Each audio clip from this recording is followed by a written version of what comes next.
નમસ્કાર દર્શક મિત્રો, આપનું સ્વાગત છે ઉના ન્યૂઝ 24માં। આજના મહત્વના સમાચાર જણાવી દઉં તો ઉના તાલુકાના કાજરી ગામની સીમ વિસ્તારમાંથી દેશી દારૂની મિની ફેક્ટરી ઝડપી પાડતી ગીર સોમનાથ એલસીબી પોલીસ। જી હા, વાત કરવામાં આવે તો ઉના તાલુકાના કાજરી ગામે એલસીબી પોલીસે બાતમીના આધારે વાડી વિસ્તારમાંથી દેશી દારૂની એક મિની ફેક્ટરી ઝડપી પાડી છે। કાજરી ગામની સીમમાં ખાનગી માલિકીની વાડીમાં ચાલતી દેશી દારૂની ફેક્ટરી હતી, જે કિશન ઉર્ફ કરશન ગાંડા નામનો શખ્સ દેશી દારૂ બનાવી અને મિની ફેક્ટરી ચલાવતો હતો।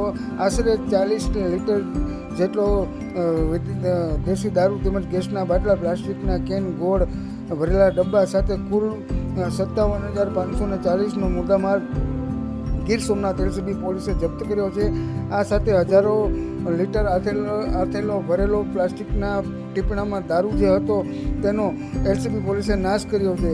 ઉના અને ગીરગઢડા તાલુકામાં દેશી દારૂનો વ્યાપક પ્રમાણમાં વેચાણ થઈ રહ્યું છે, જેની સાબિતી આ મિની ફેક્ટરી પકડાતા જોઈ શકાય છે। આ દેશી દારૂ પીને યુવાધન બરબાદ થઈ રહ્યું છે, તો બીજી તરફ એલસીબી પોલીસે કાજરડી ગામે આ મિની ફેક્ટરી દેશી દારૂની ઝડપી પાડતા જ આ દેશી દારૂના વેપારીઓ ગેરકાયદેસર વેચાણ કરતા બુટલેગરોમાં ક્યાંક ને ક્યાંક ફફડાટ પણ જોવા મળી રહ્યો છે।